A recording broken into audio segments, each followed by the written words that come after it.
masih di Sapa Merauke, kita masih berbincang seputaran cuaca ekstrim ya, dan juga bencana alam. Masih bersama dengan saya, Mbak Yunita ya, forecaster atau prakirawan dari Stasiun Meteorologi Mopa Merauke. Tadi sebelum break sempat kita singgung ya tentang balon. Nah, kalau mungkin anak kecil mungkin melihat itu balon udara ya, seperti yang mereka lihat di layar televisi. Tapi itu saya yakin ada maksud dan tujuan dengan adanya balon yang diterbangkan dari halaman kantor Stasiun Meteorologi atau BMKG.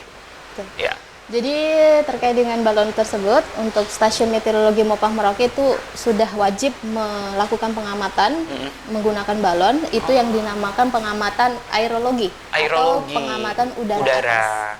Jadi dengan menerbangkan balon tersebut, tidak hanya menerbangkan balon saja, tapi ada alat yang namanya transmitter, itu diikatkan di balon tersebut. Baik. Kemudian, sebesar apa alat transmitter itu? Kurang lebih 1 kali 2 kurang lebih 30 kali 15 cm lah.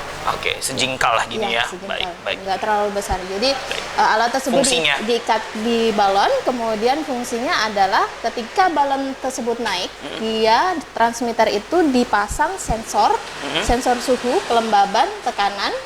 Kemudian ketika alat tersebut naik bersamaan dengan balon, alat tersebut akan mencatat suhunya berapa, kemudian kelembabannya berapa, arah anginnya dari mana, kecepatannya berapa, dan seterusnya.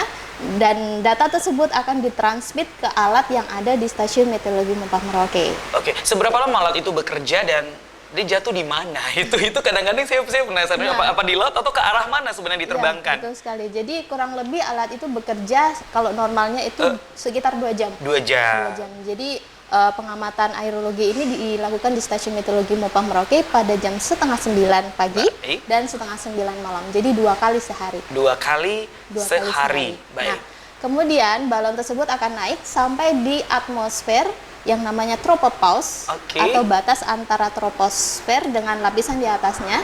Sampai di situ balon itu akan pecah.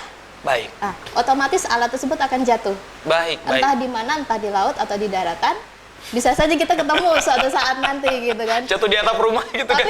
Tapi yang penting adalah masyarakat nggak perlu panik kalau ada alat itu. Itu bukan Sudah pernah ada laporan belum nih kalau ada alat yang jatuh? Sudah pernah ada? Daerah mana yang? Bahkan pegawai kami sendiri pernah mendapatkan alat tersebut di halaman rumahnya. Di daerah mana? Di sekitar Jalan Wari. Jalan Wari ya. Jadi bisa perpulang jatuh juga di halaman rumah Anda ya. Jadi nggak perlu takut kalau ada alat itu. Alat itu juga ada tulisannya di sini, alat milik BMKG, tidak berbahaya. Jadi kalau datang bisa dikembalikan ya. Jadi alat itu gunanya pendeteksi kelembaban, suhu, kemudian tekanan udara, dan arah dan kecepatan angin. Gunanya itu alat adalah untuk bisa dijadikan dasar oleh forecaster atau prakirawan untuk memprediksi kondisi cuaca ke depannya seperti apa. Baik, jadi secanggih itu ya. Berapa sih harga benda canggih itu? Ada bocoran bisa? Kurang lebih ada kisaran 3 jutaan untuk 1 kali. 1 kali diterbangkan. Jadi kalau seharian 2 kali berarti udah di atas 6 juta ya. Betul.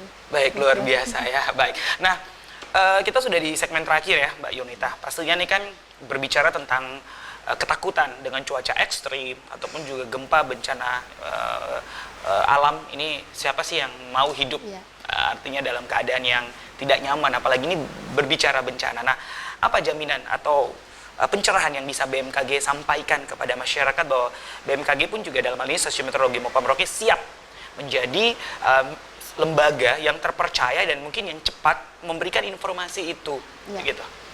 Jadi BMKG di sini adalah instansi yang diberikan amanat oleh pemerintah untuk memberikan informasi, layanan informasi mengenai meteorologi, klimatologi, dan geofisika. Kurang lebih gambaran umumnya adalah memberikan informasi pelayanan dari segi cuaca, iklim, dan juga kegempaan. Nah, tugas pokok dari BMKG ini adalah untuk memberikan informasi.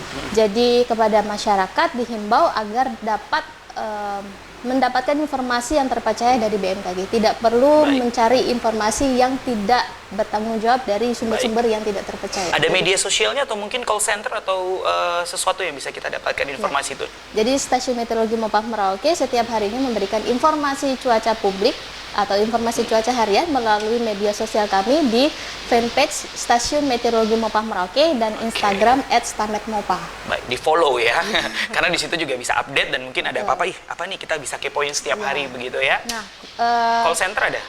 call centernya untuk Sementara. nomor kantor di 0971 333 0405.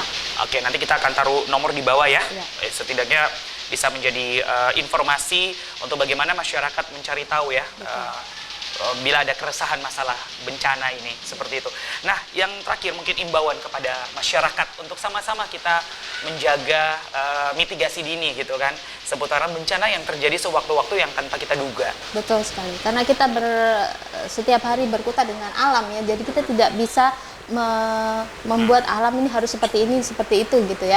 Jadi yang bisa kita lakukan adalah memitigasinya dengan mencari informasi sebanyak mungkin mengenai kondisi yang ada di sekitar kita. Contohnya ada potensi gelombang tinggi, maka dihimbau kepada nelayan ataupun masyarakat di sekitar pesisir agar dapat mewaspadai. Tidak perlu takut apabila informasi peringatan dini dikeluarkan oleh BMKG, tetapi yang perlu kita lakukan adalah kita harus meningkatkan kewaspadaan kita gitu. Apabila ada peringatan dini, maka harus dilakukan antisipasi secepat mungkin seperti itu. Terutama mungkin para pelaut-pelaut kita ya. Artinya kemudian kita yang ada di darat juga kita harus mewaspadai apabila ada potensi hujan dengan angin kencang, juga kita harus menghindari tempat-tempat yang kemungkinan roboh, misalnya pohon-pohon yang rawan tumbang dan sebagainya, seperti itu Kak. Baik, terima kasih ya Mbak Yunita untuk informasinya. Saya rasa ini sudah sangat membantu sekali untuk bagaimana kita sadar diri. Yang pertama adalah kita menjaga alam kita, terutama yang tinggal di daerah-daerah yang berpeluang terjadinya banjir rob ya, khususnya di daerah